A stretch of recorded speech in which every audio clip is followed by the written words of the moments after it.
മിശിഹായ്ക്ക് സ്തുതിയായിരിക്കട്ടെ. എൻ്റെ പേര് സീന ആനന്ദൻ. ഞാൻ തൃശ്ശൂർ ഇരിഞ്ഞാലക്കുടയിൽ നിന്ന് വരുന്നു. ഞാൻ കഴിഞ്ഞ വർഷം 2023 ഏപ്രിൽ 10-ാം തീയതിയാണ് ഇവിടേക്ക് വന്നത്. ഇവിടെ വന്നത് ഞാൻ ഉടമ്പടി എടുക്കാനൊന്നുമല്ല, ജീവനോടെ ഇരിക്കുന്ന ഈ അമ്മേനെ ഒന്ന് കാണണം, അമ്മോട് ഒന്ന് ഒന്ന് സംസാരിച്ച് പോകണം എന്ന് കരുതി മാത്രമാണ് ഞങ്ങളൊരു 5-8 പേര് കൂടെ അങ്ങോട്ട് വന്നത്.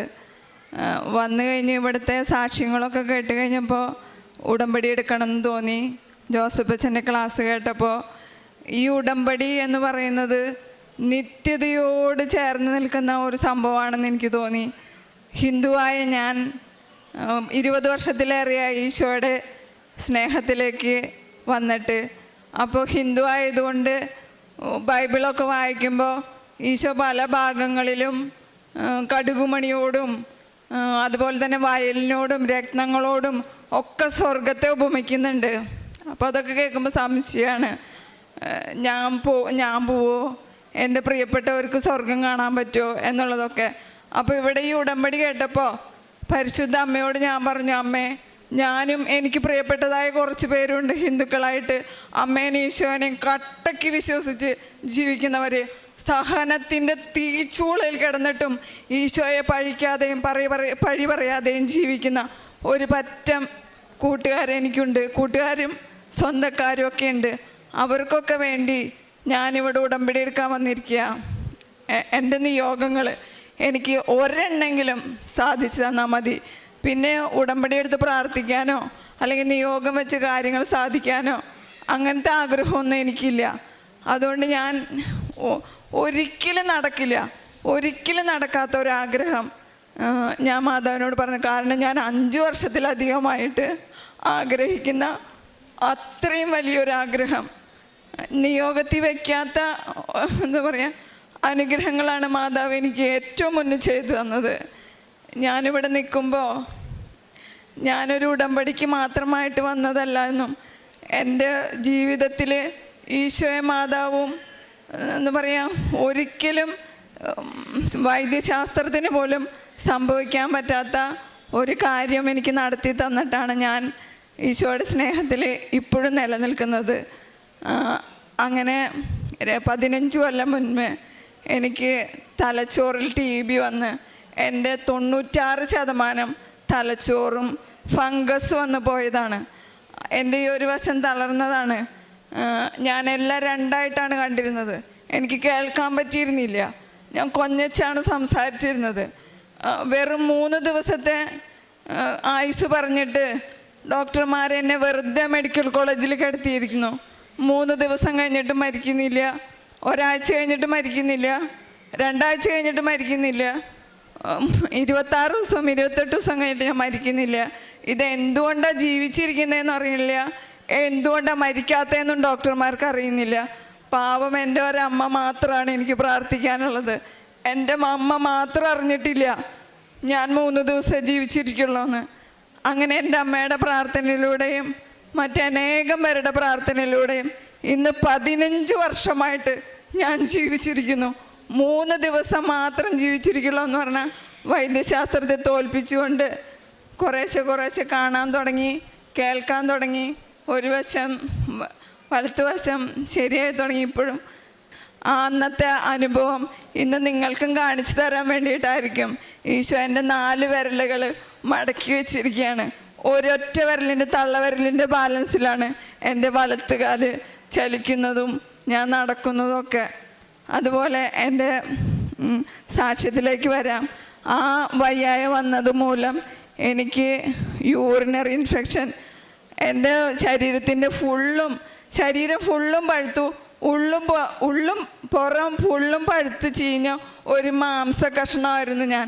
ആര് കണ്ടാലും പേടിക്കുന്ന തരത്തിലുള്ള ഒരു മാംസ കഷ്ണം. അതിൽ നിന്നൊക്കെ മാതാവും ഈശോയെ ഒത്തിരി അനുഗ്രഹിച്ച് ഇത്രത്തോളാക്കി. എന്നാലും യൂറിനറി ഇൻഫെക്ഷൻ എനിക്ക് മാറിയിരുന്നില്ല. ഒരു വെറും യൂറിനറി ഇൻഫെക്ഷൻ എന്ന് പറഞ്ഞാൽ നമുക്ക് സങ്കല്പിക്കാൻ കഴിയാത്ത വേദനയിലൂടെയാണ് ഞാൻ കഴിഞ്ഞു പോയിരുന്നത്. കഴിഞ്ഞ 14 വർഷമായിട്ട് പഴുപ്പും ചെലവും വന്ന് സഹിക്കാൻ പറ്റാത്ത വേദന. ആ വേദന വരുമ്പോഴും ഞാൻ ഈശോയുടെ കുരിശു രൂപം നോക്കി പറയും, ഈശോയെ എൻ്റെ ഈ കൊച്ചു സഹനം എന്നേക്കാളധികം സഹിക്കുന്ന ആർക്കെങ്കിലും നീ അത് കൊടുക്കണം, അവരെ രക്ഷിക്കണമെന്ന്. അങ്ങനെ പറഞ്ഞാണ് ഞാൻ എന്നും പ്രാർത്ഥിക്കുക. ഇവിടെ വന്ന് ഞാൻ അത് മാതാവിനോട് പറഞ്ഞു പോലുമില്ല, നിയോഗത്തിൽ എഴുതിയ പോലുമില്ല. 1 വർഷം 4 മാസമായിട്ട് എനിക്ക് യൂറിനറി പ്രശ്നമില്ല. ആ ഒരു വലിയ വേദനയിൽ നിന്ന് മാതാവിനെ വിടുവിച്ചു. അതുപോലെ 1ാമത്തെ നിയോഗം എന്ന് പറയുന്നത്, എൻ്റെ അച്ഛനമ്മയും തന്നെയാണ് താമസിക്കുന്നത്. ഓടിട്ട വീടാണ്, പഴയ വീടാണ്, ഉള്ളിൽ ബാത്റൂമോ കാര്യങ്ങളോ ഒന്നുമില്ല.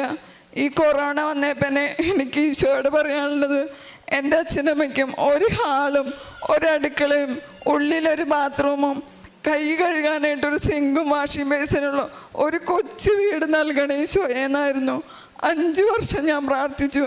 ഇവിടെ വന്നപ്പോൾ മാതാവിൻ്റെ അടുത്ത് ഞാൻ 1ാമത്തെ നിയോഗം എഴുതിയത്, മാതാവേ ഒരു 7 ലക്ഷം രൂപ ഉണ്ടെങ്കിൽ എൻ്റെ അച്ഛനമ്മയ്ക്ക് ഒരു കൊച്ചു വീട് പണിത് കൊടുക്കാം. പക്ഷേ മോളായി എനിക്ക് 7 ലക്ഷം പോയിട്ട് ഒരു 700 രൂപ പോലും കൊടുക്കാൻ വകയില്ല. എങ്ങനെയെങ്കിലും ഒരിക്കലും നടക്കാത്ത ഈ ഒരു കാര്യം എൻ്റെ അച്ഛനമ്മയ്ക്കും ചെയ്തു കൊടുക്കണം. അങ്ങനെ പറഞ്ഞ് ഞാൻ പോണ സമയത്ത് ഇവിടുന്ന് 3 കല്ലെടുത്തു, പിതാവും പുത്രനും പരിശുദ്ധാത്മാവും എന്ന് കുരിശ് വരച്ച്.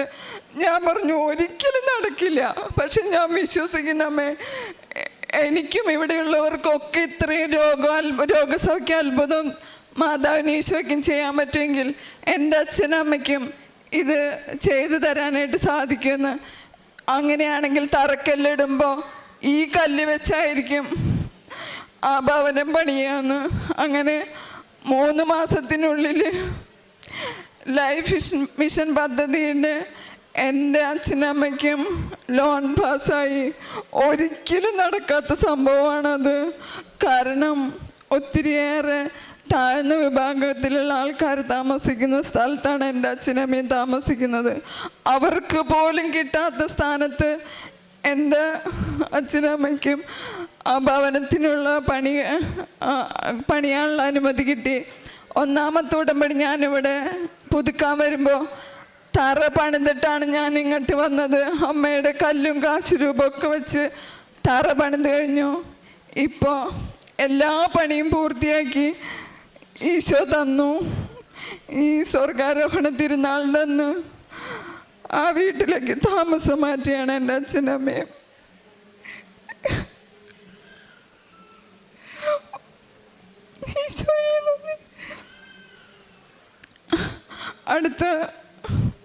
അടുത്ത സാക്ഷ്യം, എൻ്റെ വീട്ടിൽ 10 വർഷത്തിലധികമായി ഒരു 7 സെൻറ്റ് സ്ഥലമാണുള്ളത്. ആ 7 സെൻറ്റ് സ്ഥലത്തിൽ എവിടെ നോക്കിയാലും പാമ്പുകളായിരുന്നു. ഞാൻ എല്ലാ ആഴ്ചയും കോട്ടയം ജെറുസലേമിലൊക്കെ പ്രാർത്ഥിക്കാൻ പോവും. അവിടുത്തെ വെഞ്ചരിച്ച വസ്തുക്കളൊക്കെ ഉപയോഗിക്കുമായിരുന്നു. എന്നിട്ടും എന്താണെന്നറിയില്ല, പാമ്പുകളൊക്കെ കാണുമായിരുന്നു. മക്കളുടെ റൂമിലേക്ക് വരെ കടന്നു വന്നിട്ട് സംഭവങ്ങൾ ഉണ്ടായിട്ടുണ്ട്. പക്ഷെ അപകടമൊന്നും വരുത്താതെ ഈശോ നോക്കിയായിരുന്നു. പക്ഷെ ഈ ഉടമ്പടി എടുത്തതിൽ പിന്നെ എൻ്റെ താഴെയുള്ള മകളും ഞാനും കൂടെ മാതാവിൻ്റെ ഒരു കൊച്ചു രൂപ ഇവിടുന്ന് വാങ്ങിയിട്ടുണ്ട്. അതും ഈ ഉടമ്പടി പുസ്തകവും ഉപ്പും കൊണ്ട് ആ സ്ഥലത്തിൻ്റെ ചുറ്റും നടന്ന് സർവശക്തനായ പിതാവും പറഞ്ഞ് ഉപ്പിട്ട് പ്രാർത്ഥിച്ചതിൽ പിന്നെ 1 വർഷത്തിലധികമായി ഒരു പാമ്പിനെ പോലും ഞങ്ങളുടെ വീട്ടിൽ കടന്നിട്ടുമില്ല, കണ്ടിട്ടുമില്ല. അത്രയും വലിയ അനുഗ്രഹം തന്ന മാതാവ് ഈശോ അനുഗ്രഹിച്ചു. അതുപോലെ ഞങ്ങളുടെ കിണറ്റിലെ വെള്ളത്തിൻ്റെ കളറ് പോലെ പ്രാണികൾ നമ്മൾക്ക് കണ്ണുകൊണ്ട് ചിലപ്പോൾ കാണാൻ സാധിക്കില്ല, അതുപോലത്തെ നിറച്ച് പ്രാണികളായിരുന്നു. അതും ഇതുപോലെ തന്നെ ഉപ്പും തൈലോട്ട് പ്രാർത്ഥിച്ചു.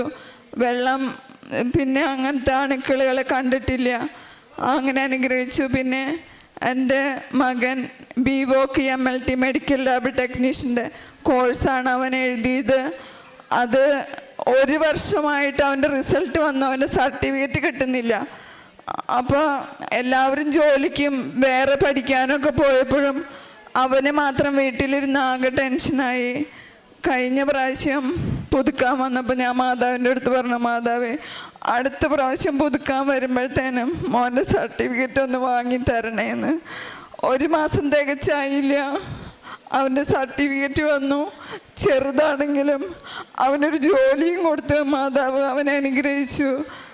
അതുപോലെ തന്നെ മകള് BSc നഴ്സിങ്ങിന് എക്സ്പീരിയൻസിനായിട്ട് ബാംഗ്ലൂർ, അവൾ പഠിച്ചത് അവിടെ തന്നെയാണ്. 1 വർഷം കഴിയുമ്പോൾ എക്സ്പീരിയൻസ് സർട്ടിഫിക്കറ്റ് തരാമെന്ന് പറഞ്ഞാണ് കൊച്ചിനെ കയറ്റിയത്. പക്ഷെ 1 വർഷം കഴിഞ്ഞിട്ടും അവർ സർട്ടിഫിക്കറ്റ് തരുന്നില്ല, 1.25 വർഷമായിട്ടും തരുന്നില്ല. അപ്പോൾ കൊച്ചിനാകെ ടെൻഷനായി, ഭയങ്കര ഓവർലോഡ്, പണികളും കാര്യങ്ങളൊക്കെ ആയിട്ട് എന്നും വയ്യ, എന്നും ഹോസ്പിറ്റലിലാണ് അവൾ.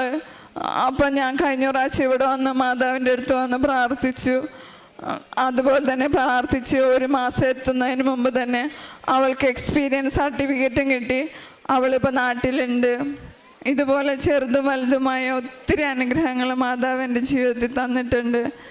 ഈ ഉടമ്പടിയിൽ എന്നും നിലനിന്ന് നിത്യതയിലേക്ക് തിരുകുമാരനുമായിട്ട് പ്രാർത്ഥിച്ചും സ്തുതിച്ചും അവിടെ ഒരു ജീവിതം എനിക്ക് വേണമെന്നുള്ള ഒരൊറ്റ ആഗ്രഹമേ ഉള്ളൂ. മാതാവ് എൻ്റെ കൂടെ ഉണ്ടാവട്ടെ. കാരുണ്യ പ്രവൃത്തികൾ എന്ന് പറഞ്ഞാൽ ഞങ്ങളുടെ പൊറത്തുശ്ശേരി എന്ന് പറയുന്ന സ്ഥലത്ത് 40 പേരെ നോക്കുന്ന സിസ്റ്റേഴ്സ് നോക്കുന്ന ഒരു ആലയമുണ്ട്. അവിടെ ഞങ്ങൾ 4 പേര് കൂടി അവിടെ 40 പേരുണ്ട്. അവർക്ക് ഞങ്ങൾ തന്നെ നല്ല ഭക്ഷണം ഉണ്ടാക്കി. ഇപ്പോൾ നൊയമ്പൊക്കെ ആണെങ്കിൽ നമുക്ക് മീനും ഇറച്ചിയൊന്നും പറ്റില്ല. അല്ലാത്ത സമയങ്ങളിൽ ഞങ്ങൾ ഇറച്ചി മീനൊക്കെ ആയിട്ട് അവർക്ക് കൊണ്ടുപോയി വിളമ്പി കൊടുത്ത് അവരോടൊപ്പം ഇരുന്ന് ഞങ്ങൾ വരും. അതുപോലെ തന്നെ എനിക്ക് എല്ലാ മാസവും മെഡിക്കൽ കോളേജിൽ ചെക്കപ്പിന് പോകണം, മരുന്ന് എപ്പോഴും കഴിക്കുന്നുണ്ട്. അപ്പം ഞാനവിടെ പോകുമ്പോൾ അച്ഛനമ്മയില്ലാത്ത മക്കളെ കണ്ടിട്ടുണ്ട്, ഭർത്താവ് മരിച്ച വിധവകളെ കണ്ടിട്ടുണ്ട്. അപ്പോൾ അവരൊക്കെ അറിയാവുന്നതുകൊണ്ട് അവിടെ ഒരു സംഘടനയുണ്ട്. ആ സംഘടനയിൽ എനിക്ക് കൊടുക്കാൻ പറ്റുന്നത് ഞാൻ കൊടുക്കും. അങ്ങനെ അവരുടെ മക്കൾക്ക് ബാഗും പുസ്തകവും കൊടയും ഒക്കെ കൊടുക്കാനും സാധിക്കുന്നു. അതുപോലെ തന്നെ എൻ്റെ കയ്യിലില്ലെങ്കിൽ ഞാൻ മറ്റുള്ളവരോട് അവരുടെ കാര്യങ്ങൾ പറഞ്ഞ് അവരെ കൊണ്ടും ചെയ്യിക്കാറുണ്ട്. ഈശോയ്ക്ക് നന്ദി.